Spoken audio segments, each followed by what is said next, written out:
ایک بار پھر آپ کو خوش آمدید کہیں گے سکون رمضان میں سحر کے اوقات میں یہ خصوصی نشریات جو نشر ہو رہی ہیں. شائستہ میری بہن، اس وقت معاملہ بڑا ٹف ہو چکا ہے کیونکہ آج جس موضوع کو ہم نے زیر بحث لے کر آنا ہے وہ حضرت موسیٰ کا واقعہ ہے اور طور کا واقعہ ہے، پھر وہ آگ دکھنے کا واقعہ ہے، پھر وہ فرعون کی ملعون فرعون کی جو بدبختی اور جو کمبختی آنی ہے اس وقت، وہ تمام چیزوں کا ذکر ہے. اور میرے پیارے بچوں جو اس وقت دیکھ رہے ہیں، سن رہے ہیں، بچوں کو میں یہ کہتا ہوں، ماؤں کو، آج کل کی ماؤں نے ایک ٹرینڈ بنا لیا ہے کہ تربیت کرنی ہے بہتر طریقے سے. اور یہ ٹرینڈ پہلے بھی ہوا کرتا تھا، یہ کوئی نیا ٹرینڈ نہیں ہے، لیکن وہ دینی تعلیم کے ساتھ ساتھ دنیاوی تعلیم کا بھی رجحان اب زیادہ فوکس کرنے لگی ہیں مائیں، جو کہ اچھی بات ہے. لیکن میں یہ کہتا ہوں کہ اسی ٹرینڈ کے اندر تھوڑی سی جدت لے کر آ جائیں.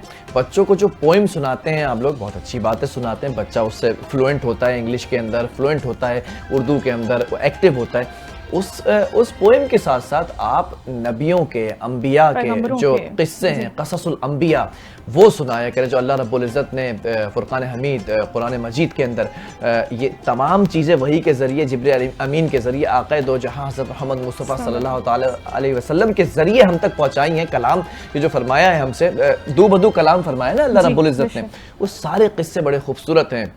حضرت ابراہیم کا معاملہ ہو، حضرت اسماعیل کا معاملہ ہو، حضرت یوسف کا معاملہ ہو، حضرت یونس کا معاملہ ہو، سلیمان کا معاملہ ہو، حضرت داؤد کا معاملہ ہو، حضرت یعقوب کا، حضرت یوسف کا، حضرت اسحاق کا، یا پھر حضرت موسیٰ علیہ السلام کا واقعہ ہو، یہ تمام جو واقعات ہیں یہ قرآن کے اندر موجود ہیں. لیکن قرآن کے بعد ہم نے دیکھا کہ جو علماء کرام ہیں، جو مفسرین ہیں، جو ناقدین ہیں، یہ مفسرین نے جس طرح سے تفسیر بیان کی ہے قرآن کی، ایک ایک آیت کی، ایک ایک سورت کی اور ایک ایک پارے کی، میں یہ سمجھتا ہوں یہ حق ادا کر کے گئے ہیں اور جنت میں اپنا اعلیٰ مقام بنا کر گئے ہیں. تو آپ لوگوں بھی چاہیے کہ ان کی جو خدمات ہیں ان سے فائدہ اٹھائیں. اب ہمیں کرنا کچھ نہیں ہوتا، اب ہمیں ریسرچ نہیں کرنی ہے میری بہن. اب آپ کوئی بھی مستند تفسیر اٹھائیں، اس سے ایک ایک کہانی، ایک ایک قصہ، ایک ایک وقت پلٹتے ہوئے اپنے بچوں کو سنائیں. آپ دیکھیے گا بچہ ابھی تو اگر دیکھ رہا ہوگا، کوئی بچہ اگر 6-8 سال کا ہوگا نا، وہ 12-13-14 سال کی بلوغت کی عمر تک آنے تک اس کو سارے قصے رٹے ہوئے ہوں گے. اس سے فائدہ کیا ہوگا؟ ہم ہمیشہ زور دیتے ہیں کہ قرآن تو حفظ کر لیا، قرآن تو پڑھ لیا، قرآن کی تجوید بھی سیکھ لی، لیکن قرآن کا معنی سمجھنے سے ہم قاصر ہیں. تو جب آپ آدھے سے زیادہ قصے بچے کو بچپن میں رٹا چکے ہوں گے تو وہ قرآن کا آدھے سے زیادہ ترجمہ تو بچے نے پہلے ہی پڑھ لیا ہوگا. بالکل ایسی ہے، بالکل ایسا ہے کہ نہیں ہے؟ انہی واقعات پر تو قرآن ہے. اور خاص طور پر اگر ہم آج بات کریں سورہ طٰہٰ کے حوالے سے، اور اس میں حضرت موسیٰ کا ذکر کر رہے ہیں ہم، حضرت موسیٰ کے معجزات کا ذکر کرنا نہیں بھولیں گے ہم.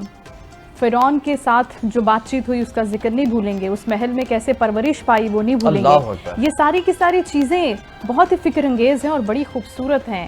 جس طرح سے رب تعالیٰ نے اس پورے سسٹم کو بنایا اور چلایا اور دکھایا پھر ہمیں، تو دیکھتی آنکھوں کے لیے اور سنتے کانوں کے لیے بہت سے اشارے ہیں، بہت سی چیزیں ہیں، بہت سے لیسنز ہیں جو ہم نے سیکھنے ہیں. تو بسم اللہ کرتے ہیں بلال اپنے مہمانوں سے. ایک چیز اور ہے، میں یہ دیکھتا ہوں کہ اللہ رب العزت کیا کمال رب ہے. تمام آقاؤں کا آقا ہے، تمام دنیاوی جو بنے ہوئے ہیں نا خدا، ان سب کا خدا ہے. میں یہ دیکھتا ہوں اللہ کے بارے میں، ہمیشہ میں یہ کہتا ہوں اللہ رب العزت کے بارے میں، جو پہلی آیت ہے نا، الحمدللہ رب العالمین، تمام عالمین کے رب کی حمد و ثنا ہے، اور صرف اس کی ثنا ہے کیونکہ وہ معبود ہے، وہ وحدہ لا شریک ہے. اشہد ان لا الہ الا اللہ وحدہ لا شریک لہ واشہد ان محمدا عبدہ ورسولہ.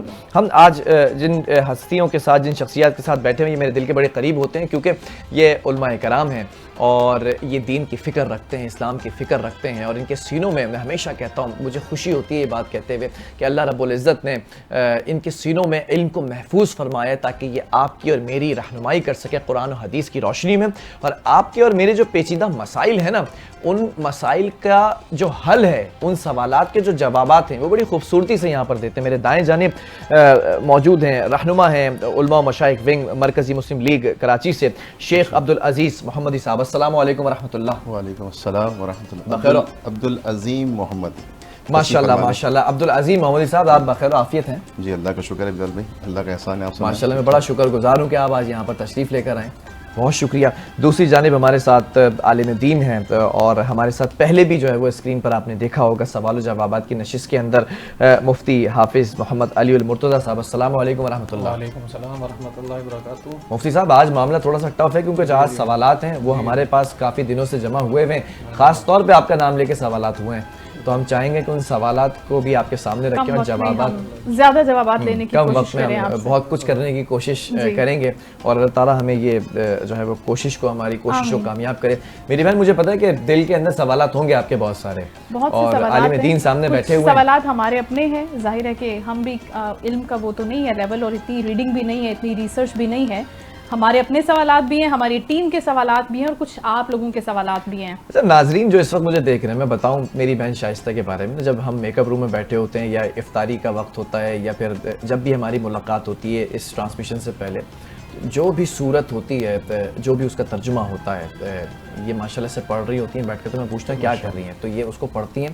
پھر ایک اندر نا ایک بچہ ہے ان کے, تو وہ سوال کرتا ہے وہ بچہ کہ بلال بھائی یہ ایسا ہے تو ایسا کیوں ہے, اللہ رب العزت نے یہ کیا تو اس کی وجہ کیا ہو سکتی ہے. تو میں کہتا ہوں میری بہن میں تو نہ اتنا علم رکھنے والا ہوں, نہ اتنی زیادہ عقل و شعور رکھنے والا شخص ہوں. جب یہ عالم دین آئیں گے تو سارے سوالات کرنے کا میں آپ کو موقع ضرور دوں گا کہ آپ اپنے ذاتی سوالات جو آپ کے دماغ کے اندر ہے وہ ضرور کریں. شائستہ میری بہن آج میں چاہوں گا کہ انہی سوالات سے آغاز کریں. بسم اللہ. بہت شکریہ بلال. اب مفتی صاحب سے ہم پہلے آغاز کرتے ہیں, علی المرتضیٰ صاحب سے. سر, سورہ طٰہٰ کی ہم اگر بات کر رہے ہیں آغاز میں, تو اس سورت کا آغاز کن الفاظ میں ہوتا ہے سورہ طٰہٰ کا, اور اس کا مفہوم کیا ہے؟ سب سے پہلے ہم اسی کو سمجھ لیتے ہیں اور اس کے بعد پھر ہم آگے واقعات کی جانب بڑھتے ہیں. نحمدہ و نصلی علی رسول الکریم, اما بعد, فاعوذ باللہ من الشیطان الرجیم, بسم اللہ الرحمن الرحیم. پہلے تو میرے بھائی بلال اور آپ کو جو ہے وہ بہت بہت خراج تحسین پیش کرتے ہیں, اس وجہ سے کہ آپ لوگ جو پروگرام کرتے ہیں الحمدللہ اس کا کوئی نہ کوئی مقصد ہوتا ہے. جی, کیونکہ ہم اس وقت جو ہے وہ مختلف ٹی وی شوز پر جو ہے ہماری اس وقت ٹرانسمیشن چل رہی ہے, تو لہٰذا ہم اگر کمپیئر کرتے ہیں اس چیز سے تو ہمیں بڑی خوشی ہوتی ہے, اور اگر میں آپ کو اس پہ خراج تحسین پیش نہ کروں تو میری خیانت ہوگی. اللہ شکریہ, بہت شکریہ. تو ایک بامقصد پروگرام ہے. اب آئی میری بہن کا جو سوال ہے کہ بھائی سورہ طٰہٰ, طٰہٰ جو ہے یہ حروف مقطعات میں سے ہے اور حضور اقدس صلی اللہ علیہ وسلم کے ناموں میں سے ہے. طٰہٰ مَا أَنزَلْنَا عَلَيْكَ, جو اس کی جو شروعات ہے, طٰہٰ مَا أَنزَلْنَا عَلَيْكَ الْقُرْآنَ لِتَشْقَىٰ, کہ ہم نے یہ قرآن اس لیے اتارا تھا کہ آپ جو ہے وہ مشقت ہے پڑھیں. کیا مقصد؟ مقصد یہ ہے کہ قرآن مجید فرقان حمید جو ہے اس کے جو ہے وہ پڑھنے کا ایک طریقہ ہے, ایک لیول ہے. ایک ہے سمجھنے کا طریقہ, اس کی تفسیر ہو گئی, تدبر ہو گیا, تفکر ہو گیا, اور اس کی ایک ہے اس کی تجوید.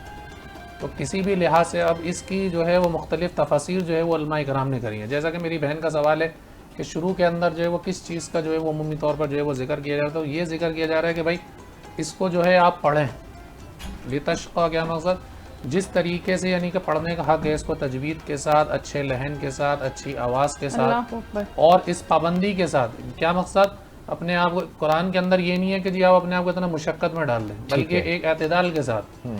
حدیث میں آیا نا کہ حضرت عائشہ رضی اللہ تعالیٰ عنہ نے فرمایا, سے جو ہے وہ روایت ہے کہ حضور اقدس کہ اعمال کے اندر مواظبت ہو, کہ رسول اللہ صلی اللہ علیہ وسلم نے فرمایا تھا, جس کا مفہوم یہ ہے کہ اعمال میں مواظبت ہو. مواظبت کیا ہو؟ یعنی کہ عمل تھوڑا ہو لیکن وہ ہمیشہ ہو. ٹھیک ہے, میانہ نبی ہو لیکن تسلسل سے ہو. اب آپ ایک دن جو ہے وہ آپ نے اتنا پڑھا اور پھر 30 دن بالکل پڑھا ہی نہیں. ہاں, بہت یہ پیارا ہے. پیغام ہے. ہاں, پھر اسی طریقے سے ایک حدیث میں آتا ہے کہ ایک صحابی رضی اللہ تعالیٰ عنہ کو آپ نے دیکھا کہ وہ رات کو جو ہے وہ بڑی دیر تک نوافل پڑھ رہے ہیں, اور جو ہے یہاں تک کہ انہوں نے اپنے ایک بال کو جو ہے وہ باندھ دیا رسی سے کہ اگر وہ جھکنے لگیں تو اس سے تکلیف ہو. آپ صلی اللہ علیہ وسلم آئے اور منع کیا کہ بھائی اس طریقے سے جو ہے ہماری جو شریعت کا مزاج ہے وہ یہ نہیں ہے, جتنی سہولت کے ساتھ تم سے ہو سکتا ہے وہ تم کرو. تو ایک پیغام تو یہ بھی ہے, ایک پیغام جو ہے وہ اس رمضان المبارک کے حساب سے یہ بھی ہے کہ آپ جو ہے تراویح بھی اتنے ہی روزہ رکھے جائیں کہ جتنی جو ہے وہ پیچھے جو ہے جو قرآن سننے والے ہیں وہ سن لیں اور پڑھانے والے پڑھا لیں. نہ یہ ہے کہ بھائی اتنی 6 روزہ 3 روزہ بندہ رکھ لے, نہ پڑھنے والے کو سمجھ میں نہ آ رہا ہو نہ پیچھے آ رہے. تو یہ ایک پیغام جو ہے وہ یہ بھی ہے. ٹھیک ہے. اچھا, پھر اس کے بعد اللہ تبارک و تعالیٰ کی توحید کا ذکر ہے. اچھا, جو عقیدہ جو توحید ہے نا, یہ اصل میں ایک روشنی ہے جو انسان کے, جیسے یہ بلب کہہ لیں, یہ لائٹ کہہ لیں, اس لائٹ کو آپ بند کر دیں گے اس کا نتیجہ کیا ہوگا؟ اندھیرا, تاریکی. تو یہ عقیدہ توحید بھی کیا ہے؟ یہ روشنی کی طرح ہے. جب یہ انسان کے دل اس سے منور ہوتا ہے, اللہ اکبر, تو انسان کا دل کیا ہو جاتا ہے ایک دم بالکل روشنی چاروں طرف ہو جاتی ہے. اللہ اور اللہ کے جو غیر ہوتا ہے اور اللہ کے جو ماں سے بات ہے انسان بولتا ہے مجھے کسی کی طرف دیکھنا ہی نہیں ہے. کوئی کتنی لالچ دے دے یا کتنا ہی مرتبہ بتا دے کچھ کسی بتا دے کہ یہ کہ چاہے وہ کسی کا حسن ہو کسی کا مال ہو کسی کی دولت ہو کسی کا مرتبہ ہو کسی کا اقتدار ہو انسان بولتا ہے کہ نہیں بھائی میرا تو اللہ ہے. اللہ تو اسی کا جو ہے وہ آگے جا کے فرمائے گا اور فرمائے گا لہ الاسماء الحسنی. وہ جو پیارا سا جو تمہارا رب ہے جس کو تم نے دل کے اندر جو ہے وہ بسایا ہوا ہے اللہ اس کے بڑے حسین نام ہے. سبحان اللہ. بے شک بے شک. کیا مقصد وہ شاعر نے کہا نا محبت جا کے دونوں جہاں میں یہی پکار آئی محبت جا کر دونوں جہاں میں یہی پکار آئی جسے خود یار نے چاہا اسے ہی یاد یاد. ماشاءاللہ. کیا مقصد یہ ہے کہ ہم اللہ تبارک و تعالیٰ کو یاد کر رہے ہیں. بیسک تو ایسا لگ رہا ہے کہ ہم یاد کر رہے ہیں لیکن یہ جو ہمارا یاد کرنا بھی ہے یہ بھی اللہ نے کی یاد ہے کہ انہوں نے ہمیں یاد کیا تو ان کی توفیق ہوئی اور پھر ہم نے یاد کیا. کیا خوبصورت بات کی ہے مفتی صاحب. تو کہنے کا مقصد یہ ہے کہ عقیدہ توحید اللہ تعالیٰ کی محبت آ گئی. پھر محبت کا درجہ کیا ہوتا ہے انسانوں میں جس سے محبت ہو جاتی ہے اس کو پیارے پیارے نام دیے جاتے ہیں. ماشاءاللہ ماشاءاللہ. تم ایسے ہو تم ایسے ہو تم ایسے ہو. خوبصورت. تو عقیدہ توحید اللہ ہے. اللہ کون ہے؟ وہ رحمان ہے وہ رحیم ہے وہ ظاہر ہے وہ باطن ہے وہ اول ہے وہ آخر ہے. تو جو عقیدہ توحید جو ہے انسان اس پر جو ہے وہ جم جائے تو ایسا ہو جاتا ہے انسان پہاڑ کی طرح.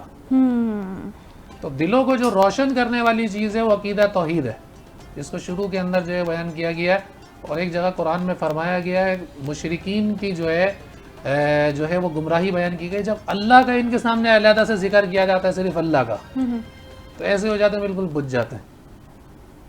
اور جب ان کے شرکاء کا ان کے ساتھ ذکر کیا جاتا ہے تو ایسے ہو جاتے کھل جاتے. حالانکہ ہونا تو یہ چاہیے تھا کہ اللہ تعالیٰ کی ایسی ہی قدر کی جاتی جیسا کہ اسے قدر کرنے کا حق تھا. پھر اللہ تعالیٰ نے بھی قرآن میں شکوہ کیا کہ وما قدر اللہ حق قدری کہ تم نے اللہ تعالیٰ کی قدر ایسے نہیں کہ جیسے کہ قدر کرنے کا. کیا مقصد؟ اس کو ایک اللہ ماننا تھا اسی کو جو ہے وہ مددگار ماننا تھا اسی کو اپنا کارساز ماننا تھا. ٹھیک ہے. اس کی وحدانیت کا اعلان کرنا اس کی وحدانیت کا اعلان صرف یہ نہیں اس کی ہر اعتبار سے وحدانیت کا اعلان کرنا تھا. بھائی عقیدہ توحید کو حضور اقدس صلی اللہ علیہ وسلم صحابہ کو سمجھا رہے ہیں کہ بھائی تمہارے چپل کا تسمہ بھی ٹوٹ جائے تو انہیں کس کو مانگنا؟ بے شک بے شک. اللہ کو ماننا. کیا مقصد؟ تمہارا چلنا پھرنا قل ان صلاتی و نسکی و محیای و مماتی للہ رب العالمین. ماشاءاللہ. یا میرا مرنا میرا جینا میری نماز میری قربانی کس کے لیے؟ للہ رب العالمین. تمام کی تمام کیا ہے؟ وہ اللہ تبارک و تعالیٰ کی. تو یہ ہے. پھر حدیث میں آتا ہے کہ بھائی اللہ تعالیٰ کو اللہ تعالیٰ سے بات کرنی ہے. کیسے کرو گے بات؟ آپ کو اگر کسی سے محبت کرنے اور آپ کسی سے باتوں میں کیا کریں گے اس کو اچھے القابات لکھے جاتے ہیں. وزیر اعظم صاحب کو خط لکھ رہے ہیں یا ان کو مخاطب کر رہے ہیں صدر صاحب کو کر رہے ہیں بڑے لمبے اور بادشاہوں کا ذکر کر رہے ہو. وما قدر اللہ حق قدری. حقیقت بات یہ اللہ کی ہم نے قدر. ایک روایت میں یہ بھی آتا ہے کہ جب دعا مانگی جائے تو اللہ تعالیٰ کے جو نام ہیں ان ناموں سے بھی مخاطب کیا جائے. مخاطب کر کے پھر دعا کا آغاز کیا جائے. اللہ تعالیٰ کو ہم جو ہے اس کی وحدانیت کا جو ہے وہ ہم اقرار تو کریں بیٹھ گئے. بے شک. جو ہمارے دل جو ہیں وہ اس روشن ہو جائے. تو وہ روشن کس طریقے سے ہوں گے؟ یہ جو حدیث ہے یہ جو میں نے آپ کے سامنے بیان کی کہ صحابہ کو جو ہے وہ تاکید کی جا رہی ہے کہ تمہارے جوتے کا تسمہ بھی ٹوٹ جائے تو وہ بھی اللہ سے مانگنا. تو صرف آپ اس کے الفاظ پہ اس کے معنی پہ غور نہیں کریں اس کے فلسفے پہ بھی غور کریں. کیا مقصد؟ صرف بندے کا اور اللہ سے تعلق ہو اس تعلق اتنا قوی ہو اتنا قوی ہو اتنا قوی ہو کہ وہ معرفت کا درجہ حاصل کرے اور بیچ میں کوئی نہ ہو. ٹھیک ہے. ہم ذرا اسی گفتگو کو جاری ساری رکھیں گے. شیخ محمدی صاحب میں ذرا آپ کی طرف آؤں گا. حضرت موسیٰ کا تذکرہ ہوا ہے اس صورت میں. میں ذرا چاہوں گا اس ماحول کی منظر کشی کریں جب وہ آگ نظر آ رہی ہے اور پھر حضرت موسیٰ علیہ السلام کے جو معجزات اللہ تعالیٰ نے دیا. اللہ رب العزت میں دیکھتا ہوں کہ بڑا ہی کریم ہے. اس دور کے اندر جو مصر کا پورا ایک واقعہ بیان کیا. مصر کا جو دور تھا اس وقت جادو کا بڑا زور تھا اور جادوگر اور ساحر بڑے ہوتے تھے وہاں پر. تو پھر اللہ رب العزت نے بھی انہی کو چت کرنے کے لیے چاروں شانے تو وہ ہم دیکھتے ہیں کہ حضرت موسیٰ علیہ السلام کو معجزات دیے اللہ تعالیٰ تواتر کی کے طرف ساتھ، سے۔ تسلسل کے بے شک۔ ساتھ، ان معجزات کا بھی ذکر فرمائیے گا۔ بہت شکریہ بلال بھائی۔ سب سے پہلے تو میں آپ لوگوں کے دعا گو ہوں کہ آپ اس پرفتن دور میں ایک بہت اچھی سعی مبارک، یعنی ایک کوشش لوگوں کو اویئرنیس دینے کی، قرآن کے ساتھ جوڑنے کی، انبیاء کے ساتھ جوڑنے کی کر رہے ہیں۔ اللہ تعالیٰ اپنی بارگاہ میں قبول آمین۔ فرمائے اور آپ کے لیے، ہم یا سب رب کے لیے اس کے لیے نجات کا ذریعہ بنا دے اس کو۔ آمین۔ موسیٰ علیہ السلام کا اللہ تعالیٰ نے قرآن میں کئی مقامات پر تذکرہ کیا، جس طرح سورہ اعراف میں بھی اللہ نے تذکرہ کیا، اسی طرح سورہ قصص کے اندر بھی اللہ نے تذکرہ کیا، سورہ یونس میں بھی ہے اور دیگر مقامات پر ہے، اور ان تمام صورتوں میں اللہ نے کافی تفصیلی ذکر کیا، اور یہاں پر بھی سورہ طٰہٰ کے اندر بھی اللہ تعالیٰ نے ذکر کیا۔ میں اس پر تھوڑا سی ایک پس منظر میں پیش کرنا چاہتا ہوں بسم اللہ۔ کہ یہ سورہ مبارکہ نبی علیہ السلام پر نازل کب ہوئی، کن حالات میں۔ یہ بڑی غور طلب جی، بات ہے۔ یہ چیز ہمیں سمجھنے والی ہے کہ جب مکہ کے اندر نبی علیہ السلام نے جب دعوت کا آغاز کیا تو آپ کو ہضمیت ہوئی، آپ کو لوگوں نے مارا، حتیٰ کہ آپ کو لہو لہان کیا گیا، صحابہ کرام کے پر تشدد، یہ سارا معاملہ تھا۔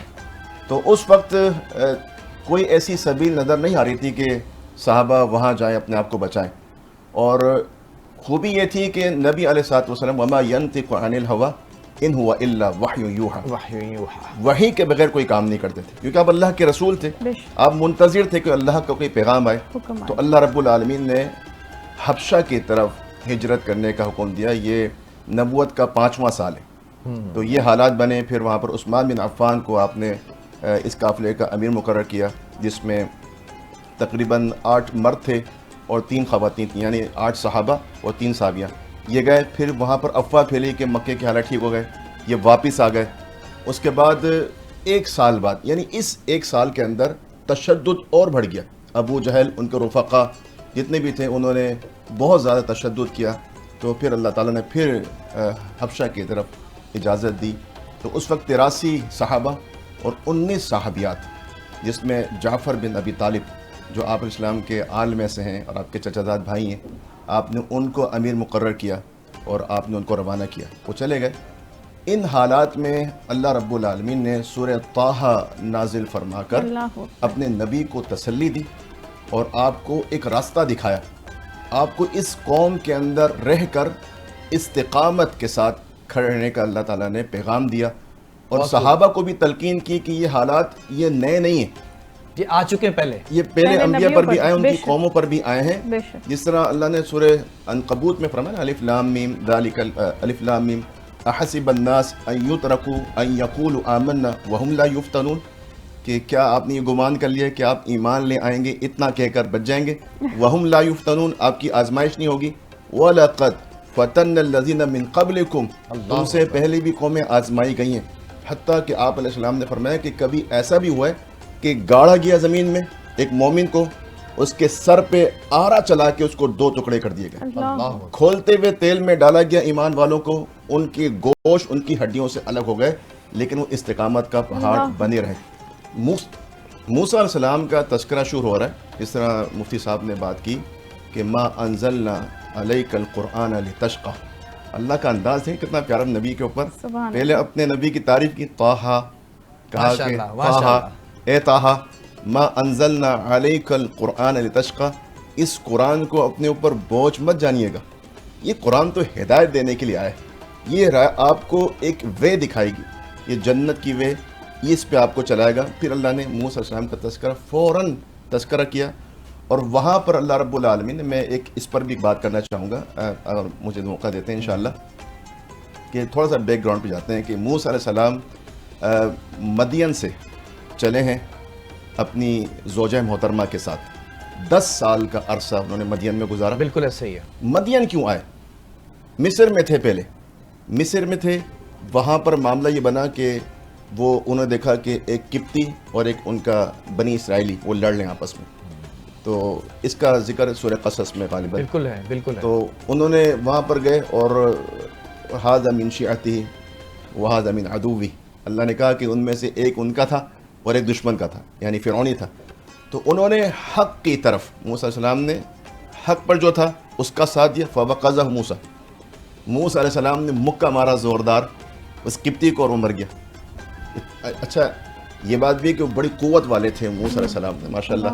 اس طرح صحیح بخاری کے اندر آتا ہے, صحیح مسلم میں, کہ جب آپ علیہ السلام معراج پر گئے تو آپ نے اللہ تعالیٰ نے آپ کی ملاقات موسیٰ علیہ السلام سے کرائی. تو انہوں نے کہا کہ میں نے موسیٰ کو دیکھا, وہ لمبے قد کے تھے اور خوبصورت تھے, ان کے بال گھنگھرالیے تھے. اور عیسیٰ علیہ السلام سے ملاقات کی, ان کا چہرہ بھی جس طرح آپ کا روشن چہرہ ہے ماشاءاللہ, پرتپاک چہرہ, بالکل اسی طرح ان کا روشن پرتپاک چہرہ. اللہ کے نبی نے فرمایا گویا کہ وہ ابھی غسل کر کے نکلے ہوں, اور ایسا حشاش بشاش چہرہ, آدھے کائنات کا حسن سبحان اللہ, عیسیٰ علیہ السلام کا.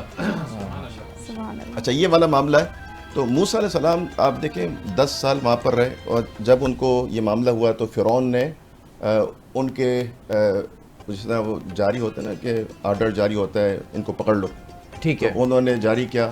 تو موسیٰ علیہ السلام وہاں سے مدین گئے, وہاں پر وہ 10 سال رہے, وہاں ان کی شادی ہوئی. جب وہ وہاں سے اپنی بیوی کو لے کے چلے مصر کی طرف واپس, تو راستہ بھول گئے.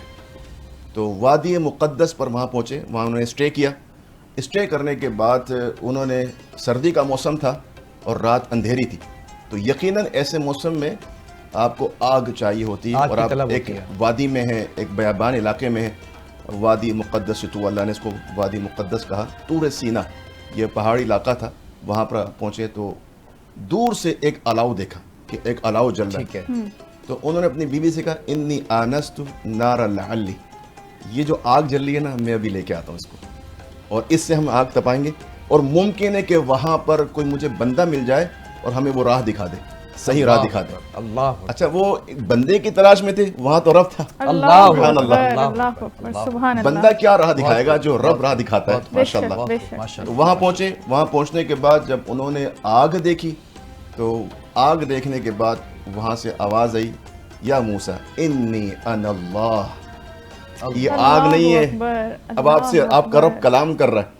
تو میں ابھی کلیم اللہ تھے نا, اللہ رب العزت سے کلام جب یہ پڑھ رہا تھا تو میرے رونگٹے کھڑے ہو رہے تھے کہ اللہ اپنے پیغمبر سے ہم کلام ہے بغیر کسی واسطے کے. جبریل کو, اللہ کا اصول ہے کہ اللہ اپنے نبیوں سے بات کرتا ہے جبریل کے ذریعے. یہاں اللہ نے جبریل کو بیچ میں نکال دیا. موسیٰ علیہ السلام کو کلیم اللہ بنانا تھا, ایک اونچے درجے پر پہنچانا تھا. ہر نبی کا ایک وصف ہے, خوبی ہے, اور ان کی خوبی ہے اللہ سے کلام کرنا. اور آپ دیکھیں جتنی بھی نبیوں میں خوبی ہیں, اللہ نے ساری خوبی ہمارے نبی میں داخل کر دی. موسیٰ سے زمین پر بات کی ہے تو آقا علیہ السلام سے سدرۃ المنتہا پر بات کی ہے, اپنے عرش کے پاس بلا کر بات کی ہے. تو بہرحال تو موسیٰ علیہ السلام تو اللہ نے کہا انی انا اللہ لا الہ الا انا فاعبدنی, میں آپ کا اللہ ہوں اور میرے سوا کوئی معبود نہیں. فاعبدنی, میری عبادت کیجیے گا. وَأَقِمِ الصَّلَاةَ لِذِكْرِي, اور میری نماز قائم کیجیے گا میری یاد کے لیے. یہاں پہ ایک واقعہ ایڈ کر دوں اگر جی پلیز. اس کی طرف بھی پڑھیں گے. جی صحیح بخاری کے اندر ایک واقعہ ہے. نبی علیہ الصلوۃ والسلام خیبر کی جنگ سے واپس لوٹے, تو وہاں پر آپ نے اسٹے کیا ایک جگہ پر, ایک وادی پر. تو سب تھکے ہوئے تھے, تو آپ نے سیدنا بلال ان سے کہا کہ آپ آج رات کو پہرا دیں گے اور ہم سب سوئیں گے. آقا علیہ السلام سونا چاہتے ہیں. سیدنا بلال کو آپ نے کہا کہ یہ آفر ہے, آفر ہے باقاعدہ, یہ نبی کو آرام سے سونے دیں اور آپ پہرا دیں, اس کا اجر بھی عظیم ہے. یہی تو بلال, سیدنا بلال چل رہے زمین پر اور نبی کو جنت میں آواز آ رہی ہے انہی وجوہات کی بنا پر. تو آپ سو گئے. سیدنا بلال کہتے ہیں کہ میں نے نوافل پڑھنا شروع کی, حتیٰ کہ شفق نکلنے سے پہلے میں بھی ٹیک لگا کے سو گیا, حتیٰ کہ سورج نکل آیا. صحیح بخاری میں یہ واقعہ باقاعدہ. تو آپ علیہ السلام کے چہرے انور پر سورج کی شعائیں پڑیں, تو آپ اٹھے اور آپ نے کہا یا بلال, بلال یہ کیا ہوا؟ تو انہوں نے کہا اے اللہ کے نبی, جس نے آپ کو سلایا اس نے مجھے سلا دیا. اللہ اکبر. جس طرح آپ تھکے ہوئے تھے میں بھی تھکا ہوا تھا, جس ذات نے آپ کو سلایا اس ذات نے مجھے بھی سلا دیا. پھر آپ نے وہاں سے کوچ کیا, پھر آپ نے دوسری وادی میں جا کے نماز پڑھا. پھر آپ نے یہ آیت پڑھی اقم الصلاۃ لذکری, اور آپ نے مسئلہ بیان کیا. یہ مسئلہ سنتے جائیے. مسئلہ بیان کیا کہ اگر کوئی شخص سو جائے, اس کی نماز رہ جائے یا بھول جائے نماز پڑھنا, جب اس کو یاد آئے وہ اس کی نماز کا وقت ہے. اقم الصلاۃ لذکری, نماز پڑھے گا اللہ کو یاد کرنے کے لیے. ماشاءاللہ بڑی خوبصورتی سے تمام چیزوں کو مفصل طور پر جو ہے وہ جس طرح سے آپ نے بیان کیا اور جوڑا ہے بہت زبردست طریقے سے.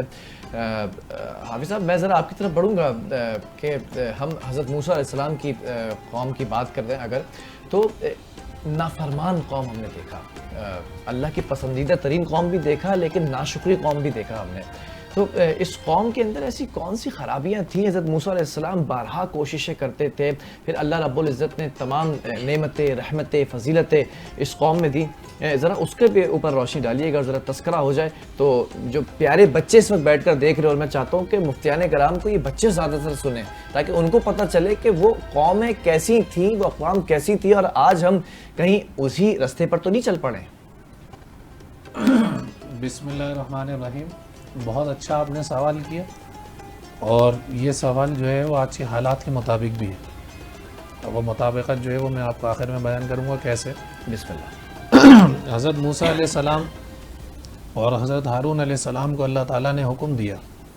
پہلے تو حضرت مفتی صاحب نے جہاں سے, شیخ صاحب نے جہاں سے چھوڑا وہیں سے میں آپ کو بتاتا ہوں. جی بسم اللہ. کہ جب حضرت موسیٰ علیہ السلام کو جو ہے وہ نبوت دی گئی تو انہوں نے بولا کہ یا اللہ مجھے تو آپ نے نبوت دے دی ہے. تو پھر انہوں نے دعا مانگی, رب اشرح لی صدری ویسر لی امری واحلل عقدۃ من لسانی یفقہوا قولی. کہ یا اللہ میرا شرح صدر کر دیجئے, مجھے بولنے میں جو ہے, اصل میں ہوا یہ تھا کہ بچپن میں انہوں نے جو ہے جو انگارہ منہ میں رکھا تھا, ہیرے کی جگہ انگارہ, ہاں تو لکنت آ گئی تھی.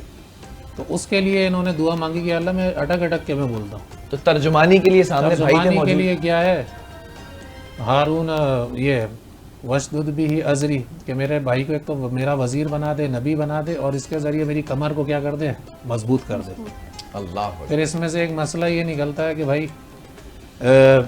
بھائی کو جو ہے یہ فرمایا کہ اس کے ذریعے میری جو ہے وہ کیا کر دے, مضبوط کر دے کمر. اور سورہ یوسف کے اندر دکھایا کہ بھائیوں نے کیا کرا تھا, ایک طرف یہ بھائی, ایک طرف اللہ وہ بھائی ہے. اللہ اکبر. تو مفسرین نے لکھا ہے کہ بھائی اگر بھائی ہو جائے تو اس جیسا ساتھی کوئی نہیں ہے, اور اگر یہ دشمن ہو جائے تو اس سے زیادہ بڑا کوئی دشمن نہیں ہے. ماشاءاللہ ماشاءاللہ.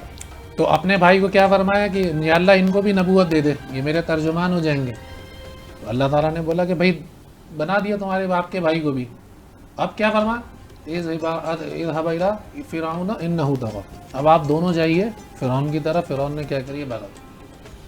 اب آپ انداز بیان آپ یہ دیکھیے, اللہ تعالیٰ کیا اولا لہو قولا لینا لعلہ, آپ دونوں جائیے فرعون کے پاس, لیکن کیا بولا وہاں جا کے نرمی سے بات کریں, نرمی سے بات کرنے کا حکم. اولا لہو قولا لینا لعلہ یتذکر او یخشی, ہو سکتا ہے وہ نصیحت حاصل کر لے یا خدا سے ڈرے. کیا مقصد یہ ہے کہ جب ہم دعوت دینے جائیں گے تو دعوت کے اصولوں کو کیا رکھیں گے, برقرار رکھیں گے. ہارون رشید کو ایک مرتبہ کسی نے سختی سے کیا کری, نصیحت کری. ہارون رشید نے بولا کہ بھائی ذرا نرم لہجے میں نصیحت کرو, کیونکہ اللہ تعالیٰ نے تم سے بہترین لوگوں کو مجھ سے بدترین کی طرف بھیجا تھا. تو فرمایا تھا کہ قولا لہو قولا لینا لعلہ. اللہ اکبر. اللہ اکبر. تو وہاں جا کے تم کیا کرنا, تو یہ اصول دعوت ہے, اگرچہ سامنے نرمی بہت ہونی برا چاہیے آدمی, ہاں گفتگو میں. گفتگو میں نرمی ہونی چاہیے, حکمت. پھر وہ ایک علیحدہ مسئلہ ہے کہ اس پہ اعتراض کیا کہ بھائی تمہیں ہی نبی بنایا تھا, تمہیں بولنا تو صحیح آتا نہیں ہے, یہ نہیں آتا. پھر اس کے ایک عجیب, پھر آگے جا کے جو ہے وہ اس کے وزیر کہنے لگے کہ بھائی یہ لوگ تو اس لیے نہیں کہتا کہ ہماری حکومت کو گرا دیں.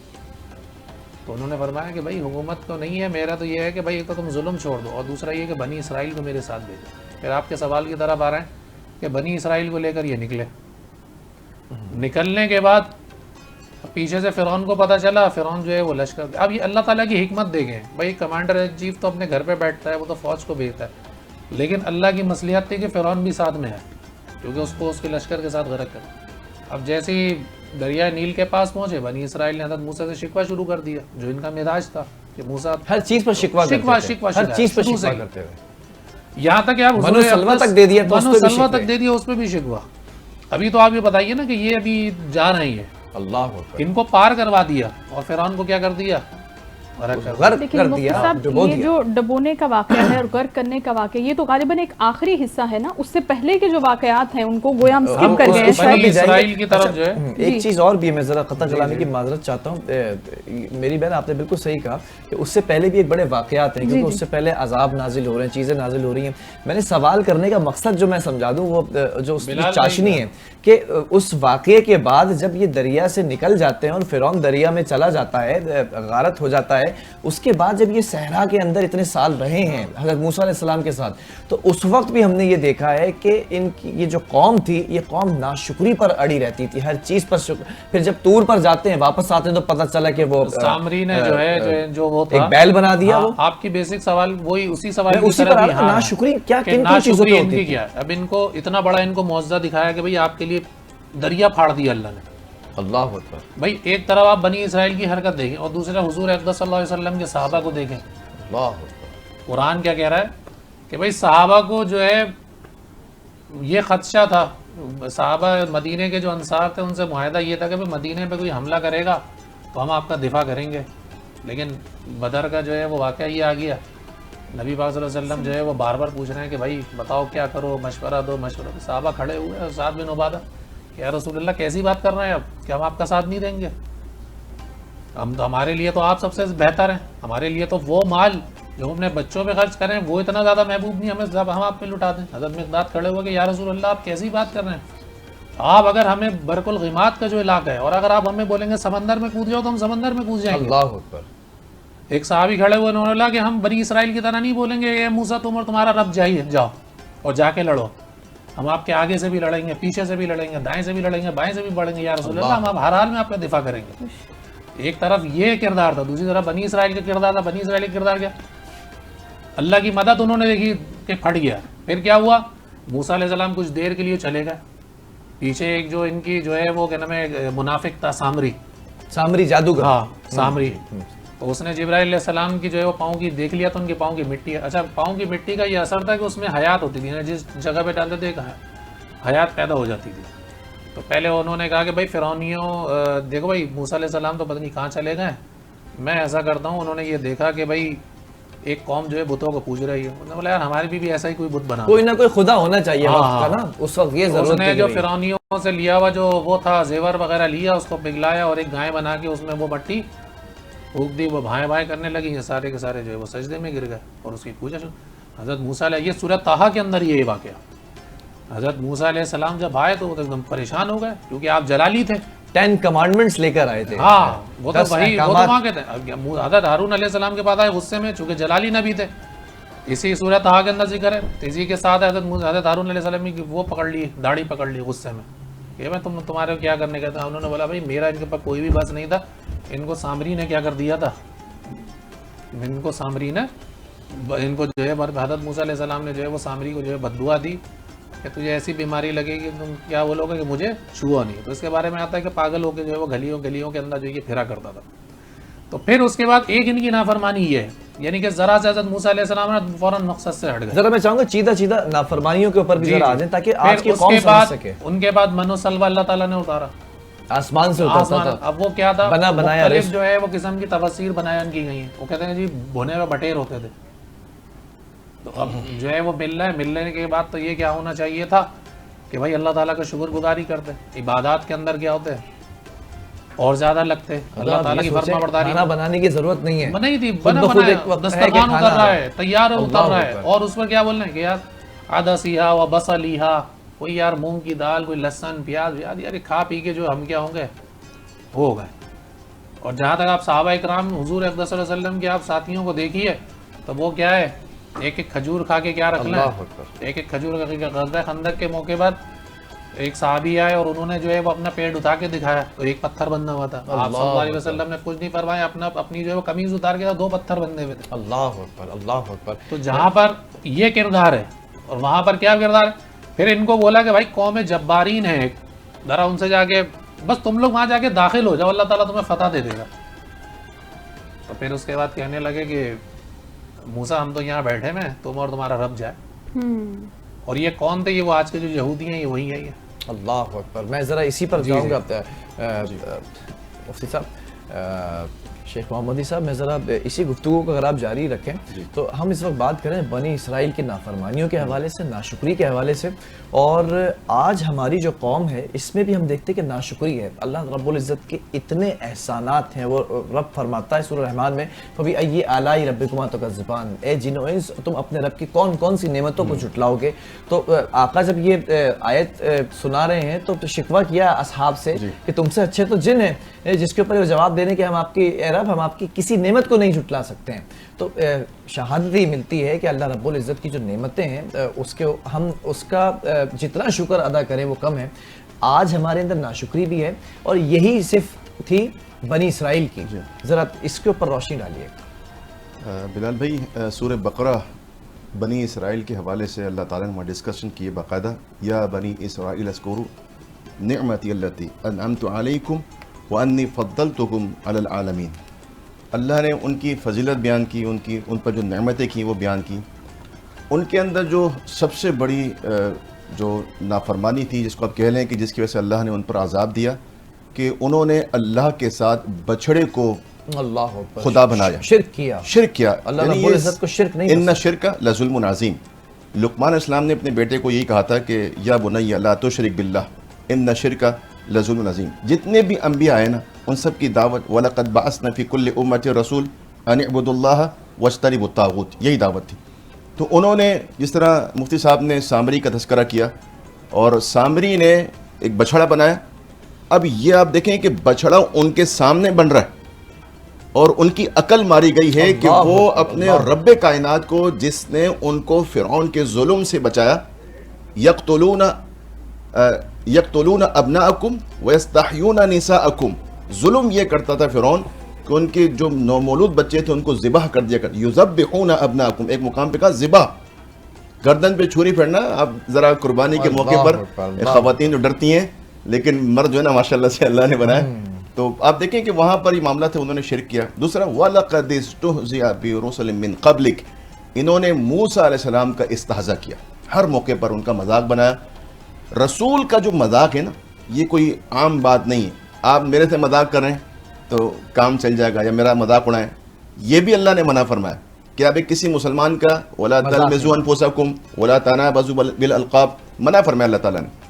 تو نبی علیہ السلام یعنی موسیٰ علیہ السلام کا مذاق, اس کے بعد انہوں نے جو اللہ نے کتاب نازل فرمائی تورات, اس میں انہوں نے تحریف کر دی. تیسرا جرم یہ تھا کہ انہوں نے اللہ کی کتاب میں تحریف کی, ان کے اللہ تعالیٰ کے احکامات کو بدل دیا. وہ کیا کرتے تھے ظالم, اس طرح حدیث میں آتا ہے صحیح بخاری کے اندر کہ عبداللہ بن سلام جب مسلمان ہوئے, یہودی عالم تھے, یہ مسلمان ہو گئے, تو یہود قوم آپ کے پاس آئی.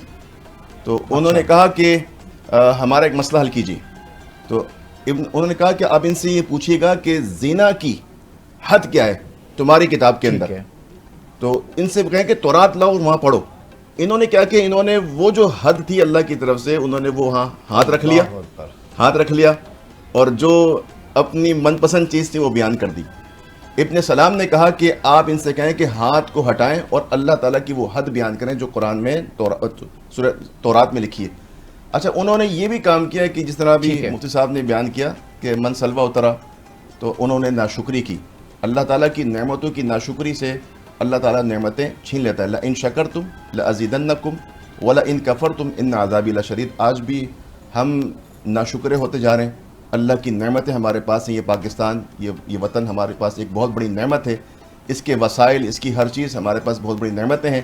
ہم جب ناشکری کریں گے تو اللہ تعالیٰ ہم سے وسائل لیتا جائے گا. ہونے کے باوجود جس طرح حدیث میں آتا ہے کہ بارش برسے گی لیکن اس سے کچھ بھی نہیں اگلے گا, کچھ بھی اگے گا نہیں اور لوگوں کو فائدہ نہیں ہوگا. تو یہ جو چیز ہے نا, یہ بنی اسرائیل کے اندر ایک بہت بڑی ان کی ایک فطرت. تیسرا اصحاب سبت کو اللہ نے بیان کیا. ہفتے کے دن اللہ نے مچھلی پکڑنے سے منع کیا. انہوں نے کیا کیا, ہیلا, گڑھے کھود دیے, اور جب مچھلیاں آتی تو وہ گڑھے میں گر جاتی ہیں, اور وہ اگلے دن جا کے مچھلیاں پکڑتے. کہتے ہم نے تو مچھلی اس دن پکڑی نہیں جس دن اللہ تعالیٰ نے منع کی ہے. تو اللہ تعالیٰ نے فرمایا کونوا قردۃ خاسئین. اللہ تعالیٰ نے اس جرم کی پاداش میں کہ انہوں نے اللہ کے حکم کو بدل لیا, اللہ نے ان کو ذلیل اور بندر بنا دیا. اور سب سے بڑا ان کا جو جرم تھا وہ یہ کہ انہوں نے انبیاء کو قتل کیا. جی, انبیاء علیہ السلام, کتنے ہی انبیاء کو جو ہے وہ اس قوم نے جو ہے وہ قتل کیا. حضرت زکریا علیہ السلام کے پیچھے جو ہے وہ یہ بھاگے ایک مرتبہ ان کو قتل کرنے کے ارادے سے, تو وہ درخت کے اندر جو ہے وہ چھپ گئے. تو ان کا جو دامن تھا وہ باہر رہ گیا. تو ان کو جو ہے وہ انہوں نے آرے سے جو ہے وہ کیا کرا ہے, آرے سے حضرت زکریا علیہ السلام کو جو ہے وہ گاڑا. حدیث میں آتا ہے کہ ایک ایک وقت کے اندر, ایک ایک دن کے اندر انہوں نے 70 انبیاء کو قتل کیا. تو یہ وہ قوم ہے جو قاتلین انبیاء بھی ہے, بنی اسرائیل. تو ان کی کیا سزا ہے, علیکم الذلۃ والمسکنہ. قیامت تک کے لیے ان کے پاس ذلت اور مسکنت جو ہے وہ ان کے پاس چھائی رہے گی. سورہ جو بنی وہ ہے بقرہ ہے، بنی اسرائیل کے جو جرائم ہیں اس میں بالکل جو ہے بیان کیے گئے. یہ جادو بھی سیکھتے تھے، جادو ٹونے کروانا یہ ان کا کام تھا، ناشکریاں جو ہے وہ ان کا کام تھا، نبیوں کی جو استہزاء تھا وہ کرنا تھا. قرآن میں جو ہے وہ تعریف. ایک مرتبہ عبداللہ بن سلام رضی اللہ تعالیٰ عنہ جو ہے وہ ایمان لے کر آئے، یہود کے بڑے عالم تھے. انہوں نے کہا کہ یا رسول اللہ اگر ان کو پتہ چلے گا میری قوم کو تو ان کے اندر جو ہے وہ جھوٹ کی اور کیا نام ہے مکر و فقر فریب جو ان میں بھرا پڑا ہوا ہے. آپ نے فرمایا کہ تم ذرا پردے کے پیچھے چلے آؤ. یہودیوں کو بلایا کہ بھائی اگر یہ بتاؤ کہ عبداللہ بن سلام کون ہے. ابھی ان کو پتہ نہیں تھا وہ اسلام لے کر آ گئے. بولا بھائی بہت بڑا عالم ہے، اس کے والد بھی بہت نیک تھے، اس کی ماں بھی بہت نیک تھی. وہ بہت کہنے لگے اگر وہ اسلام لے آئے تو کہنے لگے کہ بھائی ہم بھی اسلام لے آئیں گے. ٹھیک ہے، تو وہ جلدی ہے باہر آئے تو انہوں نے اشہد ان لا الہ الا اللہ. اس گفتگو کو بھی ایک ابھی دامن وقت میں گنجائش جو ہے وہ کم رہ گئی ہے اور جو ہے وہ اب وقفے کی طرف جا رہے ہیں. اور میری بہن کے بھی بہت سارے سوالات ہیں جو اس وجہ سے رہ گئے ہیں کہ تفصیلاً گفتگو ہو گئی ہے اور ایک عادت سے بھی مجبور ہے. جب واقعات ہوتے ہیں اور جب سن رہے ہوتے ہیں تو اشتیاق ہوتا ہے سوالات جوابات کا، تو سوال کرنے کا. تو میں بڑا معذرت خواہ ہوں کہ یہ سوالات ہم انشاءاللہ ایک اور نشست اس کے اوپر کنٹینیوٹی کے ساتھ رکھیں گے. لیکن آپ کا بہت شکر گزار ہوں میں، اور آپ کا بھی بہت شکر گزار ہوں کہ آپ لوگوں نے وقت دیا. ایک وقفے کی طرف جا رہے ہیں سکون رمضان میں. میں اور شائستہ آپ کا پھر انتظار کریں کہ بعد کچھ سرپرائزز بھی ہوتے، کچھ چیزیں بھی ہیں. اور آج کچھ نمائندگان ایسے ہیں شہر بھر کے اندر اور ملک بھر میں، اس کراچی شہر سے باہر بھی ملک میں جو شائستہ کے ساتھ نمائندگان اٹیچ رہتے ہیں، تو ان کا بھی تذکرہ ہوگا کون کہاں کہاں پر سحری منا رہے ہیں.